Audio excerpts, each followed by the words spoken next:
గురువు నీకు ఉత్తరం వచ్చింది. ఎక్కడి నుంచి? ఇంటి దగ్గర నుంచి. మా చెల్లెవ రాసింది. ఏంటి రాసింది మీ చెల్లెమ్మ? ప్రియమైన అన్నయ్యకి శాంతి వ్రాయినది.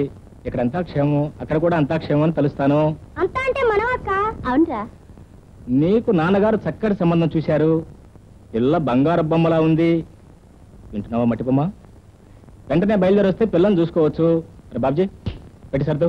గురు చూసారు పిల్ల, మన కోసం పుత్ర బొమ్మలు ఇతర బొమ్మలు వరుసగా క్యూలో ఉన్నాయి.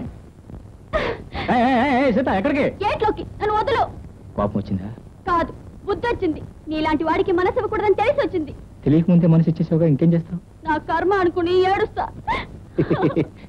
పిచ్చిముద్దు, ఉత్తరంలో నేను చదివినంత అవుతుంది. కావాలని చూసుకో. అసలు విషయం ఏంటంటే మా చెల్లెకి పెళ్లి ముహూర్తం నిశ్చయం ఉందట. అందుకని వెంటనే బయలుదేరి వచ్చామన్నారు. రాజీ, నువ్వు అక్కడికి వెళ్ళాక వాళ్ళు నిజంగా ఒక బంగారు బొమ్మని చూపిస్తే ఈ మట్టి బొమ్మని నువ్వు మర్చిపోవచ్చుగా. సీత, బంగారం విలువైంది, కానీ మట్టి అమూల్యమైంది. అందుకే దేవుడి దగ్గర బంగారు ప్రమిది కంటే మట్టి ప్రమిదికి స్థానం ఎక్కువ. అయితే ఎందుకు నన్ను ఏడిపించా? చెప్పానుగా, నువ్వు వేడిస్తే నాకు బాగుంటుందని. మరి నవ్వుతే మటే పోతుంది. సీత, నువ్వు నీ నవ్వు ఎప్పుడూ నాతో